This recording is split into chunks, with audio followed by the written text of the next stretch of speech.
Rarest bird of prey, the mighty Philippines eagle. With just 400 pairs remaining, a chick on a nest is a very scarce sight. Scientists have tracked the mother since she was a year old. Now aged 10, this is her first chick.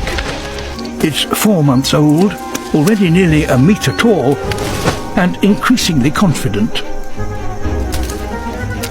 Although mother still likes to give a helping hand, the chick is very demanding.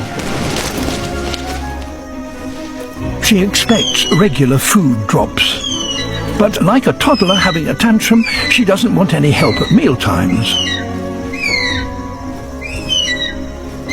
Already she is the same size as her father, and too big to argue with. But if his youngster is to take her next steps, he knows it's time for some tough love. From now on, visits will be less frequent.